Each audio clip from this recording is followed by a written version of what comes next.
What's up, guys? Hope you're having a good day. So today I want to talk about this new Eminem song that just dropped today. It's a remix to Killer that was originally dropped late last year on Music to Be Murdered by Side B.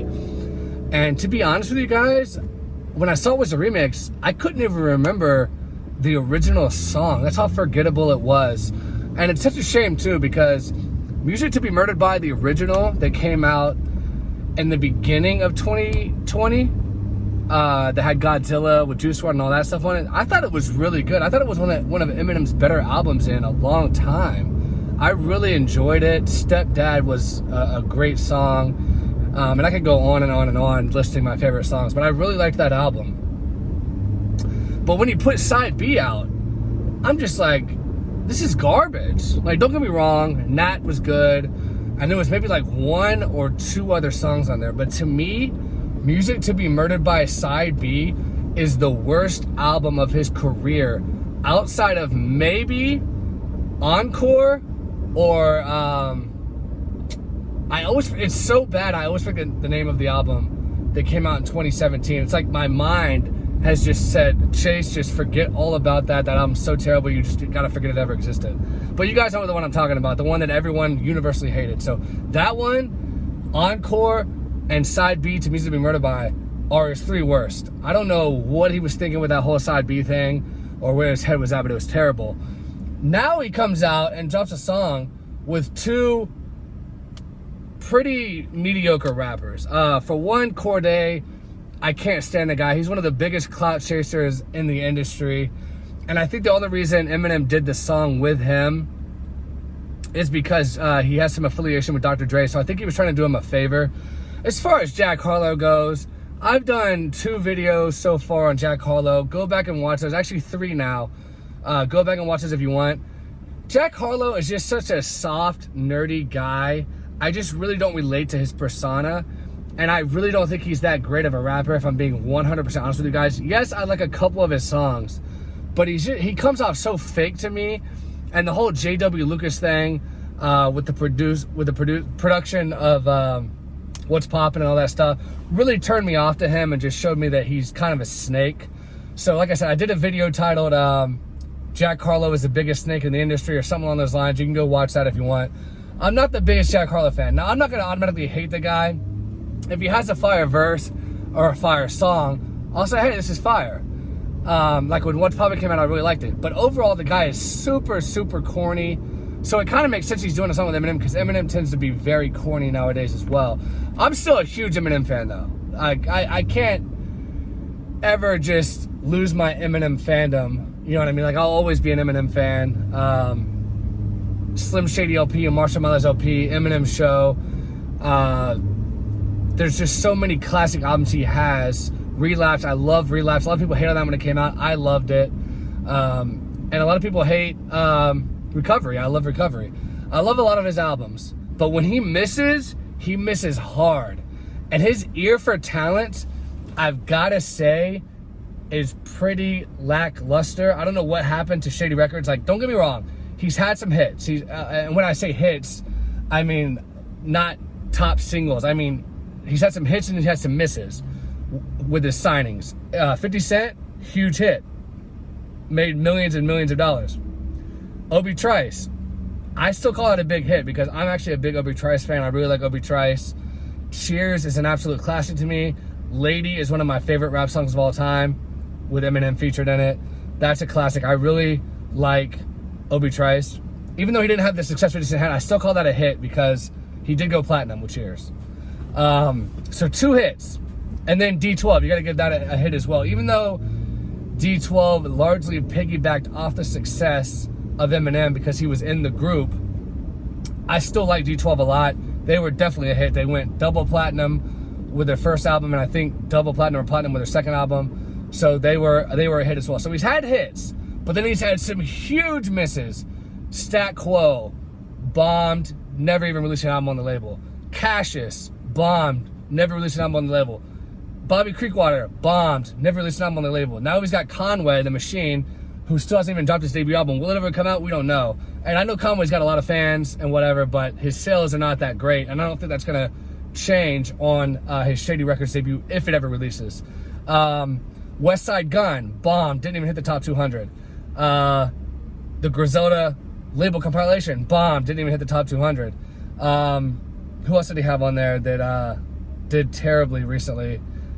Boogie, it hit the top 200, got good reviews, but it bombed. It barely sold. I mean, yes, it hit the top 200, but the sales were completely lackluster. Yellow Wolf, I gotta say that's a miss. He had 4 releases on the label, but none of them did well. One of them went gold. Love Story went gold. The rest of them just didn't do great. I wouldn't say they bombed, because Yellow Wolf does have a fan base, but they weren't that successful. I'll say Yellow Wolf's in the middle, between a hit and a miss. He did okay. He definitely didn't do great. Slaughterhouse, bombed. They had 1 album. They're supposed to release a 2nd album. The first one only sold like maybe 50K in the first week. Fell off quickly, didn't even go gold. So his record as a label executive has some hits, but it has a lot more misses than it has hits. So his ear for talent, I don't think is up to par. And again, that might not be Eminem's fault. That might be Paul Rosenberg's fault, who's the co-owner of the record label, along with Slim Shady, Eminem, Shady Records. So maybe that's Paul Rosenberg bringing those people over. I don't think Paul Rosenberg's a great executive. I mean, he's running Def Jam now. They haven't had that many hits under Paul Rosenberg. So maybe it's Paul Rosenberg's fault. I don't know. Whatever the reason, Eminem needs to hire someone. He's got the money to do this. The guy's got multiple hundreds of millions of dollars. He's got the money to hire some talent evaluators, hire some scouts that aren't yes men, which I think he has a lot of yes men in his camp. Royce da 5'9", cough, cough. Huge yes man, huge pro-black, but when Eminem tells me what to do, I listen to the white man kind of guy. So Royce da 5'9", I got a lot of problems with that guy. I do like some of his music. Bad Meets Evil was fire. Some of his solo stuff is fire. Some of his stuff at Slaughterhouse is fire. But he's such a confused individual. Always wants to blame the white man, but the white man got you rich, buddy. Eminem got you rich. If it wasn't for Eminem, we wouldn't even know who you are.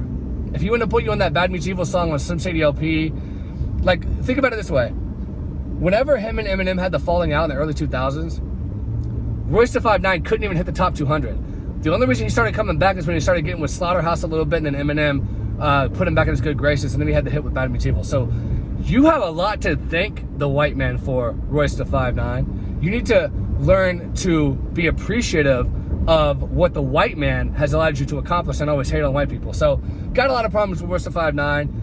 Recently, he blamed Vlad for some bull crap that Juvenile said that he hates Young Buck, and he blamed Vlad for that because he spoke his mind. These guys, I don't think they think very well, and they don't have very good comprehension skills, and it's a shame because Royce da 5'9" seems to be like a decently intelligent guy, but his common sense is just completely off. So anyway, yeah, Eminem's had some hits, had some misses.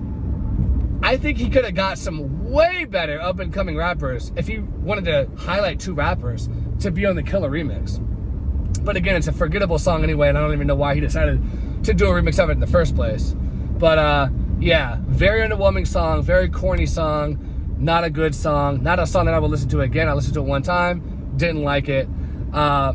Anyway, I could talk about Eminem all day long because, you know, I grew up on Eminem. I've been listening to Eminem since I was like I don't fucking know, 14 years old. Like, I was just completely, absolutely shocked when I first heard his stuff. I just thought it was so good. But he's not my #1 rapper. And a lot of black people come on my channel whenever I talk down about J. Cole, and they'll say, oh, I bet you're one of those people that thinks Eminem's the best rapper in the entire world. Ha ha ha, gotcha. Like, they think they got me or something. I never have said Eminem's my #1 favorite rapper of all time. Matter of fact, he's not my favorite #1 rapper of all time. I like Eminem for the classics he's produced, but current Eminem is nowhere even in my top 10. But I do like Eminem. But like I said, let me reiterate, he needs to hire some talent scouts, some talent evaluators. If he paid me a salary to come over to Shady Records and just be like a talent scout, almost like a talent scout for athletes or something, like in the NBA, the NFL, and just paid me a salary to just go out and scout talent, I could bring over rappers that are much better than Jack Harlow and Cordae. Like, those are 2 of the corniest rappers in the entire world. And just to highlight once again how fake Cordae is, You can go look this up on No Jumper. There was a video Lil Xan did when Lil Xan was hot. And Cordae is sitting there sucking the cloud off of Lil Xan in the video, acting like they're best friends. I bet he doesn't even talk to him now. Now they thinks Lil Xan fell off. So, completely fake guy. I don't get it. Anyway, this video went way longer than I expected. It was supposed to just be kind of like my thoughts on the Killer remix and my thoughts overall on, you know, Shady Records and Eminem's track record and finding talent. But it went long, so I hope you guys appreciate it. But anyway, I'll stop it there. Please subscribe if you haven't. Give me a like and let me know in the comments what you think of the Killer remix and about Eminem's talent and evaluating talent. And I'll talk to you guys later.